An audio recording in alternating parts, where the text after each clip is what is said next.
अरे वो बाइक करेगा कुछ वैसे बोल दो। मुझे एक बात तो बताइए, बोलते भी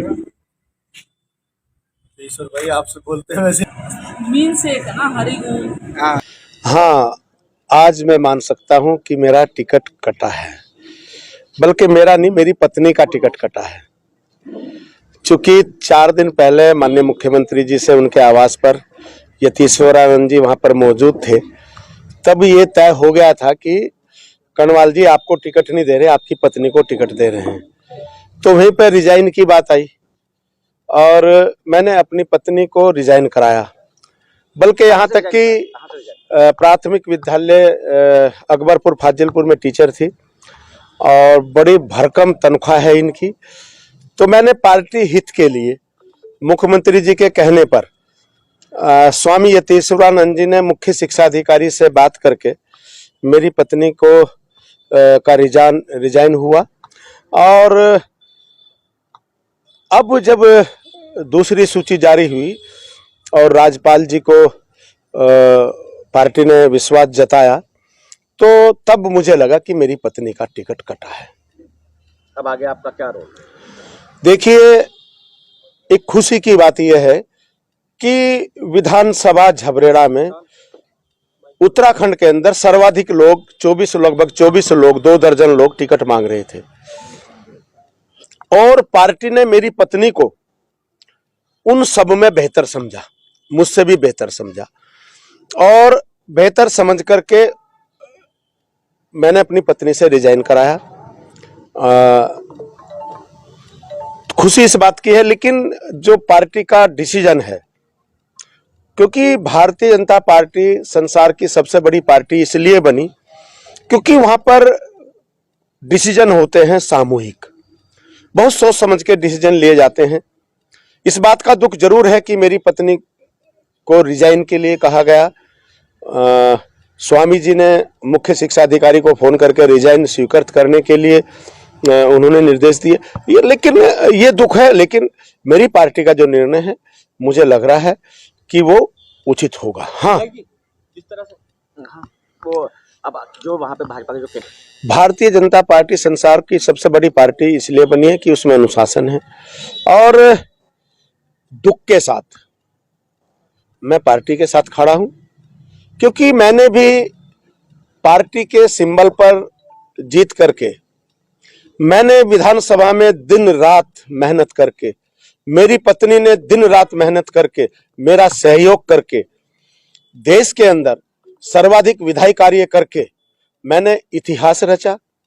डेवलपमेंट उत्तराखंड के अंदर सभी विधायकों में सर्वाधिक डेवलपमेंट करके अपनी विधानसभा का सर्वांगीण विकास मैंने किया।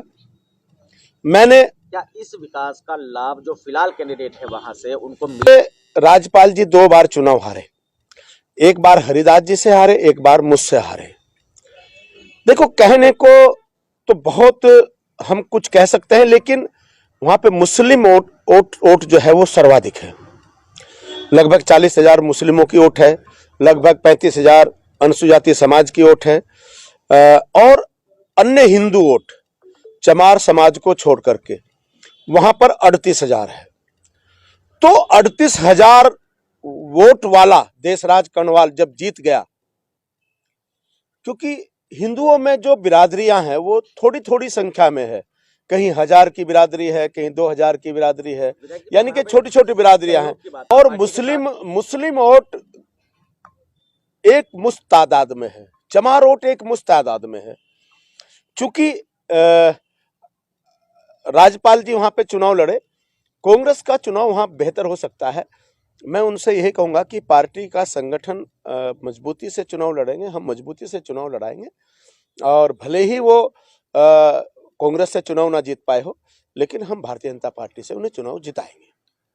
आप फिलहाल तो आप भारतीय जनता पार्टी पूरे 5 साल चुनाव लड़ती है, मैं पूरे 5 साल चुनाव लड़ा हूं, भारतीय जनता पार्टी के सिंबल पर लड़ा हूं और वो ही सिंबल आगे बढ़ा है।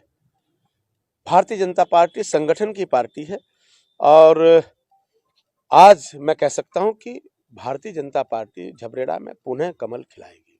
ये कुछ लोग, हर पार्टी में अंदरूनी कलह होता है।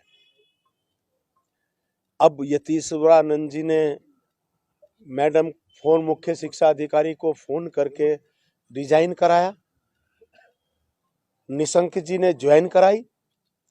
किस आधार पर कराई होगी ये चौथा स्तंभ अच्छी तरह जानता है कि आज जो लोग माननीय हमारे जो आज प्रत्याशी हैं उन्हें लेकर के आए, वो किस बेस पर उन्हें लेकर के आए। मुझे अच्छा लगता कि देश में मेरे से ज्यादा विधायी कार्य कराने वाले को वो लेकर के ज्वाइन कराते। मुझे अच्छा लगता प्रदेश के अंदर सर्वाधिक कार्य करने वाले किसी विधायक को, किसी व्यक्ति को वो झबरेड़ा से चुनाव लड़ाते, निशंक जी, यतीश्वरानंद जी, वो ऐसा करते तो मुझे और अच्छा लगता। इस बात का दुख है मुझे, लेकिन अगर ज्यादा दुख है तो मेरी पत्नी का है, रिजाइन ना कराते। कहीं ना कहीं नेताओं ने विरोध नहीं किया, वो कुछ लोगों को भ्रमित करके यहां से लेकर गए थे और जानबूझ करके उन्होंने ही विरोध कराया। मैं विरोध क्यों कराऊंगा? मैं दिल्ली था, मेरी पत्नी धामी जी के यहाँ, कहां के रहने वाले हैं, खटीमा में थी। कल सुबह पूरी रात मुख्यमंत्री जी के घर के सामने खड़ी रही। मैं दिल्ली में था। ये सब ड्रामा किया हुआ है मेरे खिलाफ, ये मेरे खिलाफ साजिश है कि मेरे लोगों ने वहां पे हंगामा किया। निशंक जी बड़े चातुर हैं, बड़े चालाक हैं। क्यों नहीं बोलूंगा मैं, क्यों नहीं बोलूंगा?